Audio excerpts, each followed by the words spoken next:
한국의 저 과장된 거짓 주장을 팩트로 꺾어야 합니다. 한국은 지금 날조를 하고 있어요. 2023년 가을 교토국제생태학회장에서 한 일본 학자의 발언이 세계를 뒤흔들었습니다. 서울 청계천에서 멸종위기종 수달이 서식한다는 한국의 주장을 정면으로 부정한 겁니다. 츠카모토 레이 교수, 일본 최고의 도시생태학 권위자였죠. 그는 20년간 단 한 번도 틀린 적이 없었습니다. 고밀도 도시에서 야생동물이 살 수 없다는 그의 이론은 학계의 정설이었어요. 일본이 수십억 엔을 쏟아부은 하천 복원 프로젝트들이 모두 실패했으니까요. 그런데 한국은 성공했다고 주장했습니다. 도심 한복판 인공 하천에서 수달이 새끼를 낳고 있다고요. 츠카모토는 직접 확인하기로 결심했습니다. 대체 무슨 일이 벌어진 건지 지금 바로 알아보겠습니다. 잠깐만요. 혹시 지금 어디서 듣고 계신가요? 구독과 좋아요 미리 눌러주시면 건강하고 행복한 기운 듬뿍 받으실 거예요. 저는 츠카모토 레이입니다. 교토도립생태대학에서 도시생태학을 가르치고 있죠. 45해를 살아오며 단 한 번도 제 이론이 틀린 적이 없었습니다. 고밀도 도시에서 멸종위기종이 자생하는 건 불가능하다. 이건 제 학문적 신념이었어요. 스미다강에서도 요도강에서도 도쿄만 인근 습지에서도 모두 증명됐습니다. 수십억 엔을 쏟아부었지만 생태계는 돌아오지 않았죠. 그런데 서울 청계천에서 수달이 서식한다는 발표가 나왔어요. 저는 즉시 의심했습니다. 교토국제생태학회장. 1000명을 수용하는 대형 강당이 가득 찼습니다. 500명이 넘는 학자들이 모였어요. 독일에서 온 생태학자, 미국의 하천 복원 전문가, 중국의 환경공학 교수들까지. 저는 단상에 섰죠. 조명이 얼굴을 비췄습니다. 손에 든 레이저 포인터가 미세하게 떨렸어요. 하지만 목소리는 흔들리지 않았습니다. 화면에 그래프가 펼쳐졌습니다. 일본 주요 하천 복원 프로젝트의 실패 데이터였죠. 스미다강, 투자액 2,300억 엔. 생태 회복률 3%. 요도강, 투자액 1,800억 엔. 생태 회복률 5%. 숫자는 냉정했습니다. 저는 천천히 입을 열었어요. 고밀도 도시에서 생태계 복원은 이론적으로 불가능합니다. 청중석이 조용해졌죠. 다음 슬라이드로 넘어갔습니다. 서울 청계천의 사진이 나타났어요. 도심 한복판을 가로지르는 인공 하천. 양옆으론 고층 빌딩이 빼곡했습니다. 저는 포인터로 화면을 가리키며 말했죠. 이곳에서 멸종위기종 수달이 서식한다는 주장이 제기됐습니다. 잠시 멈췄습니다. 청중들의 시선이 집중됐어요. 하지만 이는 과학적으로 검증되지 않았습니다. 제 목소리는 차분했지만 단호했습니다. 청중석에서 술렁임이 일었어요. 누군가 손을 들었지만 저는 무시했습니다. 다음 슬라이드엔 도시 생태계의 한계를 설명하는 도표가 나왔죠. 인구 밀도, 소음 수준, 수질 오염도, 서식지 단절. 모든 지표에서 서울은 생태복원 불가 지역이었습니다. 청계천은 길이 11km, 폭 평균 40m에 불과합니다. 이런 환경에서 수달 같은 상위 포식자가 안정적으로 서식하는 건 생물학적으로 설명 불가능합니다. 첫 번째 줄에 류젠하이가 앉아 있었어요. 중국에서 귀화한 그는 일본 환경정책연구기관의 수석 컨설턴트죠. 그는 점잖게 고개를 끄덕였습니다. 하지만 그의 눈빛은 달랐어요. 뭔가 더 강하게 밀어붙이라는 신호 같았습니다. 저는 그의 시선을 느끼며 마지막 슬라이드로 넘어갔어요. 결론적으로 서울 청계천의 수달 서식 주장은 재검증이 필요합니다. 발표가 끝났습니다. 박수가 터져 나왔어요. 하지만 뒷줄에서 몇몇 한국 연구자들이 고개를 저었습니다. 저는 그들의 반응을 보며 내려왔죠. 휴식 시간이 시작됐습니다. 류젠하이가 다가왔어요. 그는 커피 한 잔을 건네며 말했습니다. 레이 교수님, 훌륭한 발표였습니다. 저는 커피를 받았죠. 감사합니다. 그가 목소리를 낮췄어요. 한국의 과장된 주장을 팩트로 꺾어야 합니다. 우리가 실패한 건 기술 문제가 아니라 환경적 한계 때문이었습니다. 서울도 마찬가지일 겁니다. 저는 고개를 끄덕였습니다. 그의 말이 맞다고 생각했죠. 하지만 뭔가 찜찜했어요. 류젠하이의 목소리엔 분노가 섞여 있었습니다. 그건 과학자의 분노가 아니었어요. 정치인의 분노 같았죠. 저는 그 감정을 읽었지만 무시했습니다. 중요한 건 진실이었으니까요. 이틀 후였습니다. 서울시 연구진이 반박 논문을 발표했어요. 이메일로 논문이 도착했습니다. 저는 밤새 그 논문을 읽었죠. 실시간 영상 자료, DNA 분석 결과, GPS 추적 데이터, 심지어 수달 개체별 행동 패턴 분석까지 첨부돼 있었습니다. 데이터는 완벽했어요. 너무 완벽했습니다. 저는 분노했습니다. 아니, 정확히는 자존심이 상했어요. 제 이론이 흔들리는 게 아니었습니다. 제가 틀렸다는 걸 인정할 수 없었던 거죠. 책상을 손으로 쳤어요. 노트북 화면이 흔들렸습니다. 이건 말이 안 돼. 혼자 중얼거렸습니다. 그날 밤, 저는 서울행 항공권을 예약했어요. 직접 보지 않고는 믿을 수 없었으니까요. 출발일은 사흘 후였습니다. 연구실 책상에 앉아 창밖을 바라봤어요. 교토의 밤하늘은 별이 없었습니다. 도시의 불빛이 모든 걸 지웠죠. 휴대전화가 울렸습니다. 류젠하이였어요. 레이 교수님, 서울 가신다고 들었습니다. 네, 직접 확인하려고요. 잘하셨습니다. 현장에서 정확히 검증하십시오. 저희가 실패한 이유는 기술 부족이 아니라 환경 한계였습니다. 한국도 결국 같은 한계에 부딪혔을 겁니다. 다만 그걸 숨기고 있을 뿐이죠. 저는 그 말에 동의했습니다. 알겠습니다. 꼭 진실을 밝혀주십시오. 우리 학계를 위해서라도요. 통화가 끝났어요. 저는 핸드폰을 내려놓고 한숨을 쉬었습니다. 진실을 밝힌다. 그게 제 목표였죠. 하지만 그때는 몰랐습니다. 제가 찾으려는 진실이 제 예상과 완전히 다를 거라는 걸요. 출발 전날 밤이었습니다. 짐을 꾸리며 검증 항목을 정리했어요. 노트에 빼곡하게 적었습니다. 수질 측정, 서식지 연속성 확인, 먹이 사슬 안정성 분석, 인간 활동 밀도 조사. 모든 항목에서 서울은 불합격일 거라고 확신했습니다. 마지막 페이지에 작은 메모를 남겼죠. 청계천, 조작 가능성 80%. 인천공항행 비행기에 몸을 실었습니다. 좌석에 앉자 긴장이 풀렸어요. 창밖으로 구름이 흘러갔습니다. 저는 눈을 감았죠. 머릿속으론 이미 결론이 나 있었습니다. 서울은 실패한 또 하나의 사례일 뿐이다. 그렇게 스스로를 다독였어요. 2시간 30분 후 비행기가 착륙했습니다. 인천공항의 습한 공기가 몸을 감쌌어요. 입국장을 나서자 서울시 연구센터 직원이 기다리고 있었습니다. 20대 후반으로 보이는 젊은 여성이었죠. 치카모토 교수님 환영합니다. 박선우 소장님이 기다리십니다. 저는 고개를 끄덕였습니다. 수고하십니다. 리무진 버스에 올랐어요. 창밖으로 서울의 풍경이 펼쳐졌습니다. 고층 아파트, 회색 콘크리트, 끝없이 이어진 도로. 하늘은 뿌옇게 흐렸어요. 저는 창밖을 보며 중얼거렸죠. 여긴 생태계의 지옥이야.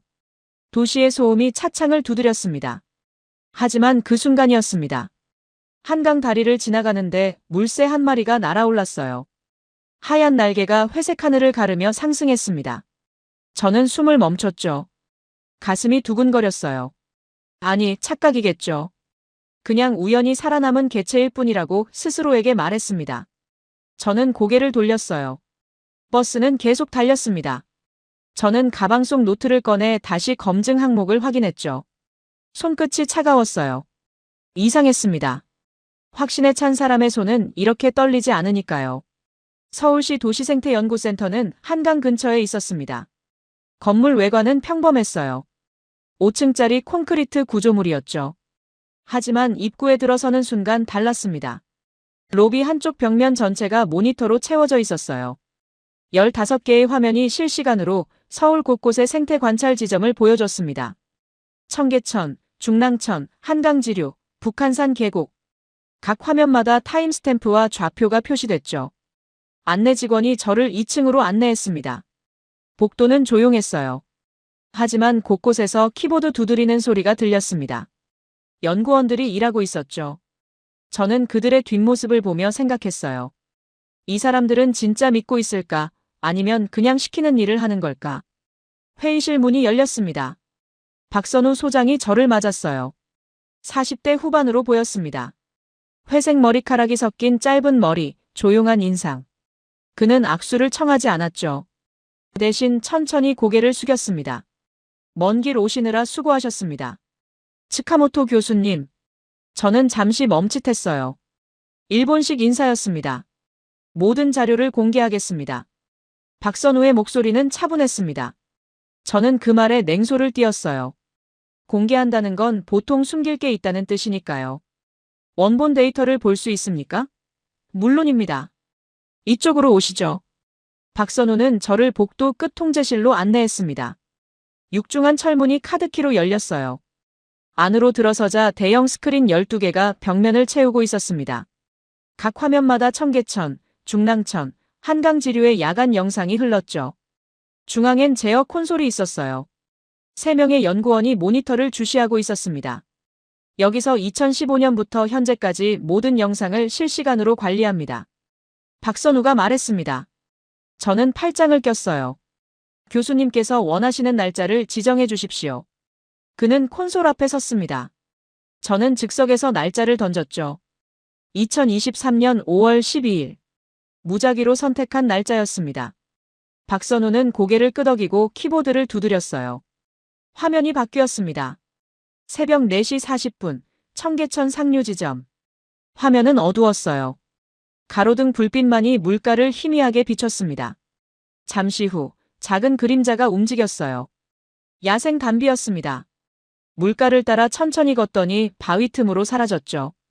화면 하단에 GPS 좌표, 온도 영상 15점, 3도, 습도 68%, 타임스탬프가 정확히 표시됐습니다. 저는 화면을 응시했어요. 동물의 움직임이 자연스러웠습니다. 인공적인 느낌이 없었죠. 하지만 저는 인정하고 싶지 않았어요. 한두 개 영상으론 조작 가능합니다. 제 목소리는 냉랭했습니다. 박선우는 미소조차 짓지 않았어요.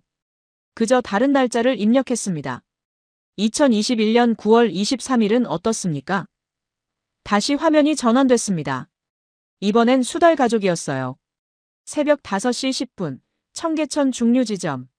어미와 새끼 3마리가 물가를 따라 이동했습니다. 어미가 먼저 물속으로 들어갔어요. 새끼들이 그 뒤를 따랐죠. 물장구 치는 소리가 마이크에 잡혔습니다.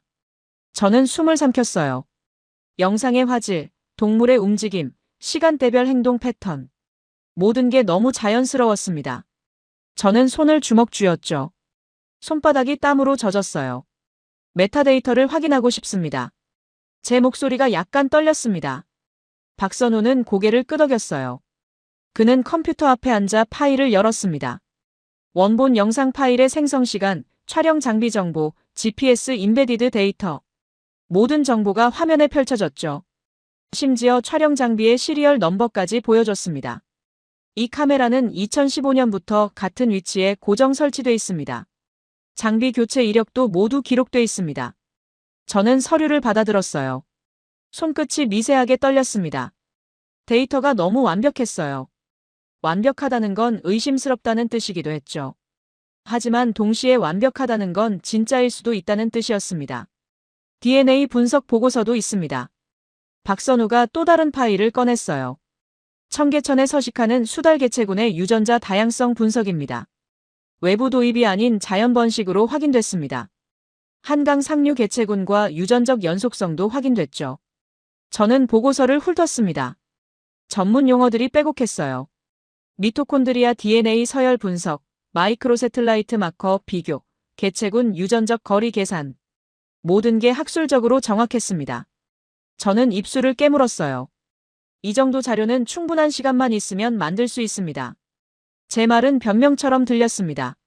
저 스스로도 알고 있었죠. 박선우는 여전히 차분했어요. 그렇다면 직접 보러 가시죠. 내일 새벽 5시 청계천에서 뵙겠습니다. 저는 대답하지 않았습니다. 그저 고개를 끄덕였을 뿐이죠. 회의실을 나서며 뒤를 돌아봤어요. 박선우는 여전히 모니터를 보고 있었습니다.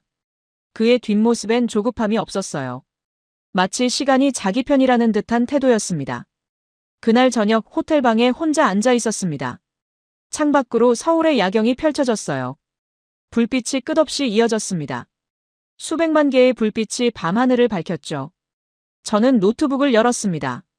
과거 일본에서 진행했던 하천 복원 프로젝트 파일들이 화면을 채웠어요. 스미다강, 요도강, 도톤보리강. 모두 실패했습니다. 수십억 엔을 쏟아부었지만 생태계는 돌아오지 않았어요. 저는 실패 보고서를 하나씩 열어봤습니다. 왜 한국은 성공했을까요? 아니, 정말 성공한 걸까요? 저는 고개를 저었습니다. 아직 확신할 수 없었어요. 하지만 가슴 한구석이 불편했습니다. 혹시 제 이론이 틀렸다면? 그 생각만으로도 숨이 막혔죠. 핸드폰이 울렸습니다. 류젠하이였어요. 레이 교수님, 어떻습니까? 역시 조작이죠? 저는 잠시 침묵했습니다. 아직 확실하지 않습니다. 뭐라고요? 교수님, 그들은 정치적 목적으로 데이터를 조작한 겁니다. 우리가 실패한 걸 숨기기 위해서요. 내일 현장을 직접 확인하겠습니다. 현장이요? 그것도 연출될 겁니다. 교수님, 정신 차리십시오. 저는 대답하지 않고 통화를 끊었어요. 그의 목소리엔 확신이 가득했지만 저는 더 이상 확신할 수 없었습니다. 손에 든 핸드폰이 무거웠어요. 다음 날 새벽 박선우에게서 문자가 왔습니다. 내일 새벽 5시 청계천 광통교 근처에서 뵙겠습니다. 편한 복장으로 오십시오. 저는 답장을 보냈죠. 알겠습니다. 그리고 잠들지 못한 채 천장을 바라봤습니다. 에어컨 소리만이 방을 채웠어요. 만약 제가 틀렸다면 지난 20년의 연구는 뭐가 될까요? 그 질문이 머릿속을 맴돌았습니다. 답은 나오지 않았어요. 새벽 3시, 저는 침대에서 일어났습니다. 더 이상 누워있을 수 없었어요. 창밖은 여전히 어두웠습니다. 저는 옷을 입고 가방을 챙겼죠. 노트, 펜, 수질 측정 키트, 카메라. 모든 걸 확인했습니다. 거울을 봤어요. 제 얼굴이 낯설었습니다. 눈 밑엔 다크서클이 깊게 패였죠. 저는 스스로에게 말했습니다. 냉정하게 판단하자. 하지만 제 목소리는 떨리고 있었어요. 새벽 4시 반, 알람이 울렸습니다. 저는 이미 깨어 있었어요. 어둠 속에서 옷을 입고 호텔을 나섰습니다. 거리는 고요했죠. 하지만 완전한 침묵은 아니었어요. 어디선가 물소리가 들렸습니다. 택시를 잡아 청계천으로 향했어요. 기사님이 물었습니다. 새벽에 청계천은 무슨 일로요? 산책입니다. 거짓말이었죠. 저는 진실을 확인하러 가는 겁니다. 광통교 입구에 박선우가 서 있었어요. 손에 작은 가방을 들고 있었습니다. 교수님, 이쪽입니다. 저는 그를 따라 계단을 내려갔어요. 청계천 산책로가 나타났습니다. 새벽 공기는 차가웠어요. 강변을 따라 안개가 피어올랐습니다. 가로등 불빛이 물안개를 통과하며 번졌죠. 저는 주위를 둘러봤습니다. 도심 한복판이었어요. 양옆으론 고층 빌딩이 솟아 있었습니다. 빌딩 창문엔 불이 하나둘 켜지기 시작했어요. 여기서 기다리시면 됩니다. 박선우가 벤치를 가리켰어요. 저는 앉았습니다. 나무 벤치는 이슬에 젖어 있었죠. 얼마나 기다려야 합니까? 동물들은 시간표가 없습니다. 다만 이 시간대에 자주 나타나죠. 10분이 지났습니다. 아무 일도 일어나지 않았어요. 물소리만 들렸습니다. 저는 시계를 봤습니다. 20분, 30분. 박선우는 여전히 조용히 서 있었어요. 미동도 하지 않았습니다. 저는 불안해지기 시작했어요. 혹시 오늘은 안 나타날 수도 있지 않습니까? 그럴 수도 있죠. 박선우의 대답은 담담했습니다. 하지만 기다리면 옵니다. 그 확신이 어디서 나오는지 궁금했어요. 저는 다시 물가를 바라봤습니다. 물은 천천히 흘렀어요. 도심의 소음은 아직 시작되지 않았습니다. 이상한 평화가 있었죠. 그때였습니다. 물가에서 뭔가 움직였어요. 흰색과 회색이 섞인 새가 날아왔습니다. 백로였어요. 긴 다리로 물가에 내려앉더니 천천히 걸었습니다. 저는 숨을 죽였죠. 백로가 물속을 들여다봤어요. 목을 길게 뺐습니다. 순간 부리를 물속에 집어넣었죠. 작은 물고기를 낚아챘습니다. 삼키고 다시 걷기 시작했어요. 저는 카메라를 꺼냈습니다. 사진을 찍으려는데 박선우가 손을 저었어요. 플래시는 끄십시오. 저는 고개를 끄덕이고 조용히 셔터를 눌렀습니다. 백로는 제 존재를 의식하지 않았어요. 계속 물고기를 잡았습니다. 5분 동안 그 자리에 있다가 날아갔죠. 5분 후 또 다른 새가 나타났어요. 물총새였습니다. 파란색 깃털이 가로등 불빛에 반짝였죠. 나뭇가지에 앉더니 물속을 노려봤습니다. 머리를 좌우로 흔들었어요. 그리고 순식간에 물속으로 다이빙했습니다. 첨벙 소리가 작게 울렸죠. 다시 나뭇가지로 올라왔을 때 부리에 작은 물고기가 있었어요. 몇 번 부리로 쳐서 기절시킨 뒤 삼켰습니다. 저는 입을 다물 수 없었어요. 도심 한복판에서 이런 장면을 보게 될 줄은 몰랐습니다. 하지만 여전히 의심은 남아 있었죠. 새들은 어디서든 적응합니다. 비둘기도 도심에 삽니다. 중요한 건 포유류입니다. 상위 포식자요. 박선우는 고개를 끄덕였어요. 조금만 더 기다리십시오. 그의 목소리엔 조급함이 없었습니다. 하늘이 조금씩 밝아졌습니다. 동쪽 하늘이 주황빛으로 물들었어요. 새벽 6시가 가까워졌습니다. 출근 준비를 하는 사람들의 인기척이 멀리서 들려왔죠. 그때였습니다. 물가 반대편에서 작은 그림자가 나타났어요. 저는 몸을 앞으로 기울였습니다. 심장이 빠르게 뛰었죠. 수달이었습니다. 어미와 새끼 2마리였어요. 물가를 따라 천천히 움직였습니다. 어미가 먼저 물속으로 들어갔죠. 새끼들이 물가에서 기다렸어요. 작은 소리를 내며 어미를 불렀습니다. 잠시 후 어미가 물고기를 물고 나왔어요. 물가로 올라와 새끼들에게 주었습니다.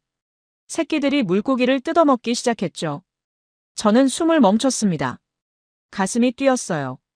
수달 가족이 바로 눈앞에 있었습니다. 영상이 아니었어요. 실제였습니다. 20m도 안 떨어진 거리였죠. 어미 수달이 새끼들을 지켜봤어요. 한 새끼가 물고기를 놓쳤습니다. 물속으로 떨어졌죠. 어미가 다시 들어가 건져줬어요. 그 모습이 너무 자연스러웠습니다. 저들은 우리를 봤습니까? 제가 속삭였습니다. 봤을 겁니다.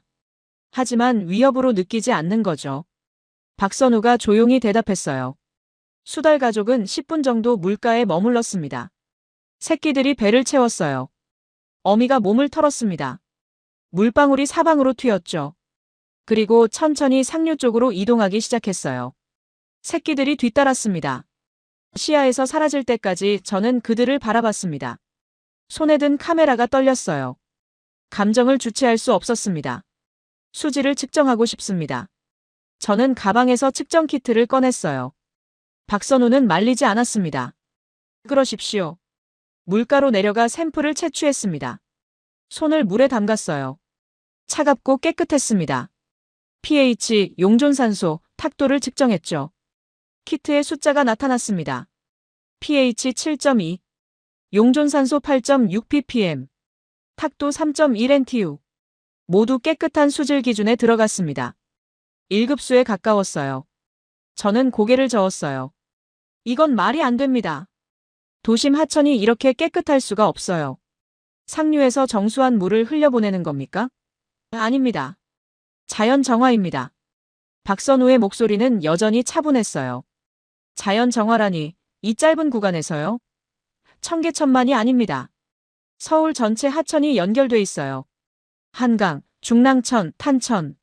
모두 복원 사업이 진행됐습니다. 저는 물에서 손을 빼고 일어섰습니다. 다리에 힘이 없었어요. 벤치로 돌아가 앉았습니다. 해가 떠올랐습니다. 출근길 사람들이 하나둘 나타나기 시작했어요. 자전거 타고 지나가는 사람, 조깅하는 사람, 산책하는 노인. 모두 청계천을 당연하게 여겼습니다. 이게 일상이었던 거죠. 관찰소는 산 중턱에 있었어요. 작은 컨테이너 건물이었습니다. 겉보기엔 평범했죠. 하지만 안으로 들어가자 달랐어요. 모니터 6대가 벽에 걸려 있었습니다. 각 화면마다 산 곳곳에 영상이 흘렀어요. 여기서 북한산 생태계를 24시간 관찰합니다. 박선우가 말했어요. 저는 화면을 봤습니다. 고라니 한 마리가 계곡물을 마시고 있었죠. 다른 화면엔 다람쥐가 나무를 오르고 있었어요. 이건 일반적인 산림 생태계입니다. 특별할 게 없어요. 제가 말했습니다. 박선우는 미소 지었어요. 이쪽을 보십시오. 그가 다른 화면을 가리켰습니다. 화면이 전환됐어요. 작은 고양이과 동물이 나타났습니다.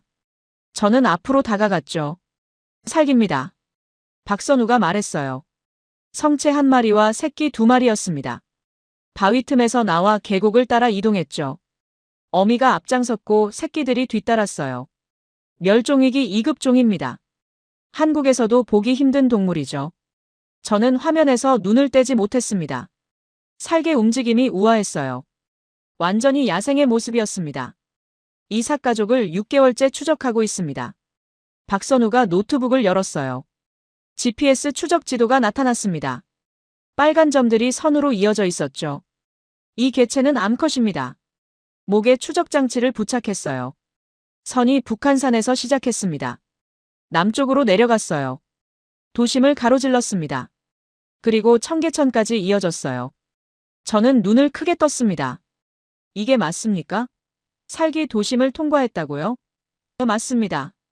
일주일에 2~3번 왕복합니다. 박선우가 지도를 확대했어요. 이동 경로가 상세히 표시돼 있었습니다. 북한산 계곡에서 출발해 주택가 뒷산으로 이동. 거기서 녹지대를 따라 아파트 단지 사이 소공원으로. 다시 고가도로 및 통로를 지나 중랑천으로. 중랑천에서 청계천으로 연결됐죠. 이 모든 경로가 연결돼 있습니까? 네. 생태 통로입니다. 박선우가 다른 지도를 펼쳤어요. 서울 전체 지도였습니다. 녹색 선들이 거미줄처럼 이어져 있었어요. 북한산에서 남산까지 한강을 따라, 청계천을 따라. 모든 녹지가 연결돼 있었습니다. 마치 혈관처럼요. 이건 도시 전체를 재설계한 겁니까? 제 목소리가 떨렸어요. 청계천 복원만이 아니었습니다. 서울 전체의 생태 네트워크를 구축했죠. 저는 의자에 앉았습니다. 다리에 힘이 빠졌어요. 일본에선 단일 하천만 복원하려 했습니다. 스미다강은 스미다강대로, 요도강은 요도강대로. 각각 독립된 프로젝트였죠. 하지만 서울은 달랐어요. 도시 전체를 하나의 생태계로 본 겁니다. 이런 규모의 계획을 누가 세웠습니까? 처음부터 완벽한 계획은 아니었어요.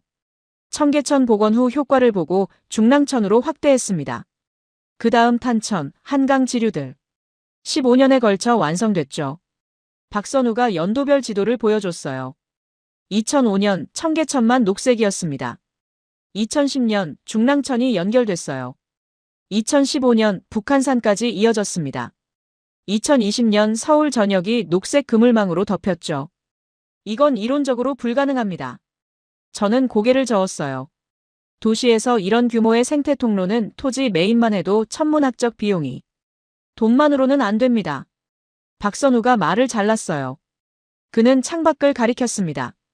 저기 보이는 아파트 단지, 15년 전엔 생태 통로를 반대했습니다. 땅값이 떨어진다고요. 소음이 늘어난다고요. 야생동물이 위험하다고요. 저는 창밖을 봤어요.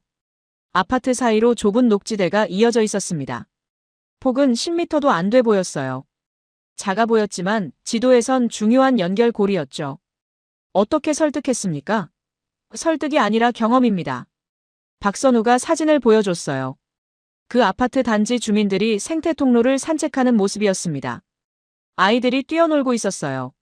노인들이 벤치에 앉아 있었죠. 처음엔 반대했지만 만들고 나니 제일 좋아했습니다. 지금은 생태 통로가 있는 단지가 프리미엄을 받아요. 저는 사진을 하나하나 봤습니다. 주민들의 표정이 밝았어요. 억지로 웃는 게 아니었습니다. 진짜 행복해 보였죠. 사람들을 어떻게 변화시켰습니까? 시간과 진심이었습니다. 박선우의 대답은 간단했어요. 하지만 무겁게 느껴졌습니다. 저는 다시 모니터를 봤습니다. 삭가족이 계곡물을 마시고 있었어요. 새끼들이 장난치듯 서로 치고받았습니다. 물이 튀었죠. 어미가 새끼들을 지켜봤어요. 그 모습이 평화로웠습니다. 교수님, 박선우가 말했어요. 실패한 이유가 뭐라고 생각하십니까? 저는 대답하지 못했어요. 기술이라고 말하고 싶었습니다. 예산이라고 말하고 싶었죠. 하지만 이젠 확신할 수 없었어요. 기술이 부족해서요. 제 목소리는 떨렸습니다. 정말 그렇게 생각하십니까? 박선우가 물었어요. 저는 고개를 숙였습니다. 손이 떨렸어요. 노트북 화면에 지도가 흐려 보였습니다. 눈물이 차올랐거든요. 모르겠습니다. 제가 속삭였어요. 정말 모르겠어요. 박선우는 대답하지 않았습니다. 그저 조용히 기다려줬어요. 저는 눈물을 닦았습니다. 45년을 살면서 이렇게 혼란스러웠던 적이 없었어요. 그날 저녁 호텔로 돌아와 류젠하이에게 전화가 왔습니다. 저는 받지 않았어요. 다시 걸려왔습니다. 또 받지 않았죠. 문자가 왔어요. 레이 교수님, 무슨 일입니까? 연락 주십시오. 도쿄에서 기다리고 있습니다. 저는 핸드폰을 내려놨습니다. 대답할 수 없었어요. 뭐라고 말해야 할지 몰랐습니다. 창밖을 봤어요. 서울의 야경이 펼쳐져 있었습니다. 그 불빛 사이사이로 녹색 통로가 숨쉬고 있을 거예요. 살기 걷고 있을 겁니다. 수달이 헤엄치고 있을 거예요. 저는 노트를 펼쳤습니다. 펜을 들었어요. 하지만 아무것도 쓸 수 없었습니다. 손이 떨려서요. 사흘째 되는 날 아침이었습니다. 박선우가 일찍 전화를 걸어왔어요. 교수님, 한강지류습지로 오실 수 있습니까? 긴급 상황입니다. 저는 서둘러 옷을 입고 나갔습니다. 30분 후 현장에 도착했어요. 이미 연구팀이 모여 있었습니다. 5명의 연구원이 장비를 꺼내고 있었어요. 구조용 그물, 장갑, 소독약, 응급처치 키트. 무슨 일입니까? 새끼 수달이 폐플라스틱에 다리가 끼었습니다. 박선우가 모니터를 가리켰어요. 화면을 봤습니다. 작은 수달이 물가에서 움직이지 못하고 있었어요. 왼쪽 뒷다리에 투명한 플라스틱 조각이 감겨 있었습니다. 낚싯줄처럼 보였죠. 옆에 어미 수달이 서 있었어요. 새끼 주위를 맴돌며 불안해하고 있었습니다. 저걸 어떻게 구조합니까? 직접 접근해야 합니다. 박선우가 장갑을 꼈어요. 두꺼운 가죽 장갑이었습니다. 위험하지 않습니까? 어미가 공격할 수도 있어요. 가능성은 있습니다. 하지만 해야 합니다. 그의 목소리는 단호했어요. 연구원들이 천천히 물가로 내려갔습니다. 저는 뒤에서 지켜봤어요. 숨을 죽였죠. 어미 수달이 경계하며 몸을 낮췄습니다. 이빨을 드러냈어요. 박선우가 손을 들어 신호했습니다. 연구원들이 멈췄죠. 모두 제자리에서 움직이지 않았습니다. 어미 수달과 눈이 마주쳤어요. 10초 정도 그 상태가 유지됐습니다. 시간이 멈춘 것 같았어요. 바람 소리만 들렸습니다. 풀이 흔들리는 소리, 물이 흐르는 소리. 그리고 놀라운 일이 벌어졌습니다. 어미 수달이 옆으로 비켜섰어요. 천천히 조심스럽게. 마치 길을 내주는 것 같았습니다. 저는 믿을 수 없었어요. 야생동물이 인간에게 길을 내주다니. 이건 본능에 반하는 행동이었습니다. 박선우가 천천히 다가갔어요. 무릎을 꿇고 새끼 수달에게 다가갔습니다. 새끼가 낑낑거렸어요. 겁에 질린 소리였습니다. 괜찮아. 금방 끝날 거야. 박선우가 조용히 말했어요. 수달에게 하는 말인지 자신에게 하는 말인지 모를 목소리였죠. 가위로 플라스틱을 조심스럽게 잘랐습니다. 1번, 2번. 플라스틱이 풀렸어요. 새끼의 다리가 자유로워졌습니다. 상처를 확인했어요. 피부가 벗겨져 있었습니다. 깊지는 않았어요. 소독약을 바르고 연고를 발랐습니다. 새끼가 몸을 떨었지만 도망가지 않았어요. 모든 과정이 3분 안에 끝났습니다. 박선우가 천천히 뒤로 물러났어요. 연구원들도 함께 물러났습니다. 어미 수달이 다가왔습니다. 새끼를 코로 확인했어요. 냄새를 맡았습니다. 그리고 입으로 살짝 물었죠. 새끼를 데리고 물속으로 들어갔습니다. 물보라가 일었어요. 잠시 후 2마리가 반대편 물가로 올라왔습니다. 어미가 새끼를 핥아줬어요. 새끼가 어미 품에 안겼습니다. 이 모든 과정이 카메라에 기록됐어요. 저는 화면을 보며 말문이 막혔습니다. 손이 떨렸죠. 이건 말이 나오지 않았어요. 본능으로 설명할 수 없습니다. 박선우가 돌아봤습니다. 땀으로 젖은 얼굴이었어요. 하지만 표정은 차분했습니다. 본능이 아니라 신뢰입니다. 그 말이 가슴에 박혔어요. 신뢰. 야생동물이 인간을 신뢰한다? 이건 제가 배운 모든 이론과 달랐습니다. 저는 주저앉았어요. 다리에 힘이 없었습니다. 풀밭에 손을 짚었죠. 축축한 흙이 손바닥에 묻었습니다. 왜입니까? 제가 물었어요. 왜 도망가지 않았습니까? 새끼를 지키려면 공격하거나 도망가야 정상 아닙니까? 이 수달 가족은 3년 전부터 이 구역에 살고 있습니다. 박선우가 설명했어요. 그동안 우리 팀이 6번 조우했죠. 매번 거리를 유지했습니다. 먹이를 주지도 않았고 쫓지도 않았어요.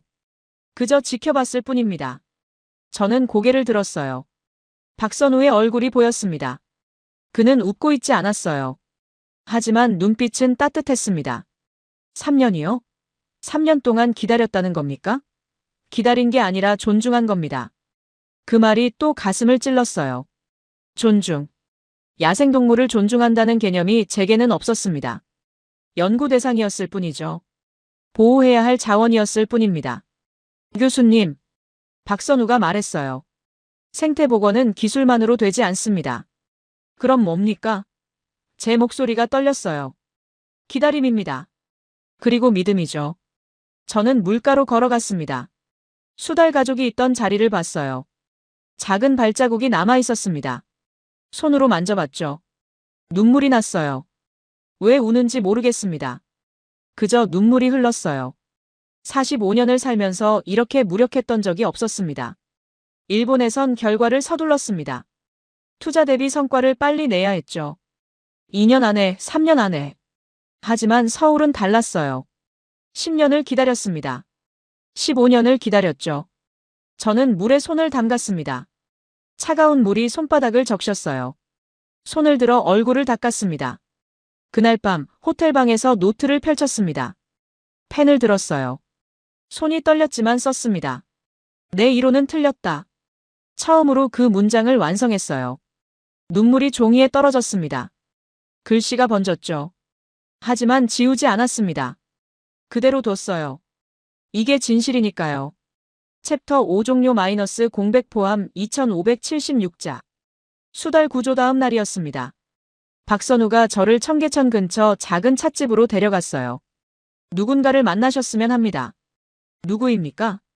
복원 당시를 기억하는 분입니다. 찻집은 청계천이 내려다 보이는 2층에 있었어요. 창밖으로 물이 흐르는 게 보였습니다. 한 노인이 창가 자리에 앉아 계셨어요. 70대 후반으로 보였습니다. 박선우가 소개했죠. 정만수 선생님입니다. 청계천에서 40년 넘게 장사하셨어요. 정만수 할아버지가 천천히 고개를 숙였습니다. 멀리서 오셨다죠? 일본에서요. 저는 인사를 드렸어요. 츠카모토 레이입니다. 할아버지가 차를 따라주셨어요. 손이 약간 떨렸습니다. 나이 드신 분의 손이었죠. 녹차입니다. 드십시오. 저는 차를 받아들었습니다. 따뜻했어요. 향이 좋았습니다. 청계천 복원 때 제일 반대한 사람이 접니다. 할아버지가 말씀하셨어요. 목소리는 담담했습니다. 생계가 걸린 문제였으니까요. 어떻게 설득됐습니까? 제가 물었어요. 할아버지가 잠시 창밖을 봤습니다. 청계천 물이 햇살에 반짝였어요. 설득이 아니라 이해했죠. 그는 오래된 사진첩을 꺼냈습니다. 가죽 표지가 낡았어요. 첫 페이지를 펼쳤습니다. 복원 전 청계천 사진이었어요. 콘크리트로 덮인 하천. 그 위에 고가도로가 지나갔습니다. 양옆으론 상가들이 빼곡했어요. 어둡고 좁았습니다. 여기가 제 가게였어요. 할아버지가 사진을 가리켰습니다. 작은 철물점이었죠. 간판에 만수철물이라고 쓰여 있었습니다. 42년 장사했습니다. 이 가게에서 자식 셋 키웠어요. 철거한다니까 정말. 죽고 싶었습니다. 저는 사진을 자세히 봤어요. 가게 앞에 할아버지가 서 계셨습니다. 젊은 모습이었죠. 웃고 계셨어요. 다음 페이지를 넘겼습니다. 젊은 연구원이 할아버지와 얘기하는 사진이 나왔어요. 둘 다 진지한 표정이었습니다. 이 친구가 매일 찾아왔어요. 할아버지가 말씀하셨어요. 5달 동안 매일요. 비 오는 날도 눈 오는 날도. 누구입니까? 박 소장팀 연구원입니다. 지금은 현장 책임자가 됐죠. 박선우가 조용히 고개를 숙였어요. 김 연구원입니다. 어제 수달 구조한 사람이에요. 할아버지가 고개를 끄덕였습니다. 그래요? 그 친구 참 대단해요. 그때 25이었는데 이젠 과장이 됐구만. 매일 무슨 얘기를 했습니까? 제가 물었어요. 처음엔 보상 얘기였죠. 얼마 받을 수 있는지, 어디로 이주할 수 있는지. 근데 한 달 지나니까 달라지더라고요. 할아버지가 차를 한 모금 마셨습니다. 꿈 얘기를 하더라고요. 이 청계천에 다시 물고기가 돌아온다고. 새들이 날아온다고. 아이들이 물장구 칠 수 있다고. 믿으셨습니까? 아니요. 처음엔 안 믿었죠. 할아버지가 웃었어요. 근데 그 친구 눈빛이 달랐어요. 거짓말하는 눈이 아니었어요. 진짜 믿고 있었어요. 그게 날 흔들었죠. 창밖을 가리켰습니다. 지금 보십시오. 정말 물고기가 돌아왔어요. 수달까지 왔잖습니까? 박선우가 파일을 꺼냈습니다. 교수님, 이게 당시 면담 기록입니다. 저는 파일을 받았어요. 두꺼웠습니다. 표지를 넘겼죠. 5247건. 면담 횟수였습니다. 이게 다 기록돼 있습니까? 네. 상인 1200명, 1대1 면담. 평균 4번 이상씩 만났습니다.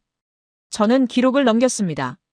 각 면담마다 날짜, 시간, 장소, 대화 내용, 합의 사항이 적혀 있었어요. 필체가 달랐습니다.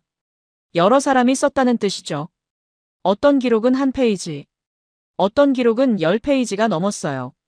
모두 손으로 쓴 글씨였습니다. 이건 단순한 보상이 아니었네요. 제가 중얼거렸어요. 맞습니다. 박선우가 말했어요. 사람을 복원한 겁니다. 생태계만이 아니라요. 할아버지가 말씀하셨어요. 그 친구들이 말했죠. 청계천은 우리 것이기도 하다고요. 우리 없인 복원이 의미 없다고요. 저는 할아버지를 봤습니다. 주름진 얼굴이었어요. 하지만 눈빛은 맑았습니다. 후회하지 않으십니까? 후회요? 할아버지가 웃었어요. 없죠. 가게는 잃었지만 강을 얻었으니까요. 창밖을 가리켰습니다. 손주들이 저기서 놉니다. 제 가게보다 값진 거죠. 저는 목이 메었어요. 차를 마셨습니다. 따뜻한 액체가 목을 타고 내려갔어요. 교수님, 박선우가 말했어요. 생태복원은 자연만 살리는 게 아닙니다. 저는 고개를 끄덕였습니다. 이제 알았어요. 제가 놓친 게 뭔지. 기술이 아니었습니다. 예산도 아니었어요. 사람이었습니다. 진심이었죠. 챕터 6 종료 마이너스 공백 포함 2452자. 서울을 떠나기 이틀 전이었습니다. 국제기자회견장에 섰어요. 서울시청 대회의실이었습니다. 300명이 넘는 기자가 모였어요. 한국, 일본, 중국, 유럽, 미국. 세계 각국에서 왔습니다. 카메라 플래시가 터졌죠. 단상에 올랐습니다. 마이크 앞에 섰어요. 손이 떨렸습니다. 하지만 목소리는 흔들리지 않았어요. 저는 치카모토 레이입니다. 시작했습니다. 교토도립생태대학 교수이며 지난 20년간 도시 생태학을 연구했습니다. 숨을 들이마셨어요. 일주일 전 저는 서울 청계천의 수달 서식을 조작이라고 의심했습니다. 청중석이 조용해졌습니다. 하지만 일주일간의 현장 검증 결과 목소리가 떨렸어요. 제 이론이 틀렸습니다. 웅성거림이 일었습니다. 플래시가 더 빠르게 터졌어요. 서울 청계천은 조작이 아닙니다. 실제입니다. 그리고 제가 지난 20년간 믿어온 고밀도 도시에서 멸종위기종 서식은 불가능하다는 이론은 틀렸습니다. 앞줄에 류젠하이가 앉아 있었어요. 얼굴이 굳어 있었습니다. 저는 그를 똑바로 봤어요. 서울은 기술로 기적을 만든 게 아닙니다. 천천히 말했습니다. 진심으로 만들었습니다. 손에 든 원고를 내려놨어요. 이젠 원고가 필요 없었습니다. 일본의 하천 복원 프로젝트는 실패했습니다. 저도 그 과정에 참여했죠. 우리는 기술에만 집중했습니다. 수질 개선, 서식지 조성, 생태 통로 설계. 모든 게 완벽했어요. 하지만 한 가지를 놓쳤습니다. 사람입니다. 목소리가 커졌어요.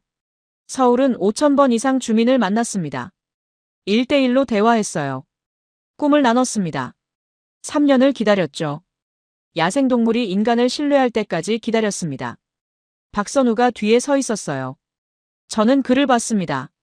이게 차이였습니다. 질문이 쏟아졌어요. 손이 수십 개 올라갔습니다. 교수님, 그럼 일본 프로젝트를 어떻게 평가하십니까? 실패했습니다. 하지만 배울 수 있습니다. 서울 모델을 도쿄에 적용할 수 있습니까? 가능합니다. 기술이 아니라 철학을 배운다면요? 류젠하이가 손을 들었어요. 레이 교수님, 우리 일본의 명예를 생각하지 않으십니까? 저는 글을 봤습니다. 명예는 진실에서 나옵니다. 거짓에서 나오지 않아요. 류젠하이의 얼굴이 붉어졌습니다. 교수님은 배신자입니다. 소리쳤어요. 아닙니다. 제 목소리는 차분했어요. 저는 과학자입니다. 진실을 말할 뿐이죠. 회견이 끝났습니다. 뒤에서 박선우가 다가왔어요. 용기 있는 발표였습니다. 저는 고개를 저었어요. 용기가 아니라 의무였습니다. 그날 저녁 도쿄 시부야구청에서 전화가 왔습니다. 츠카모토 교수님, 시부야강 복원 프로젝트 자문을 부탁드립니다. 저는 잠시 침묵했어요.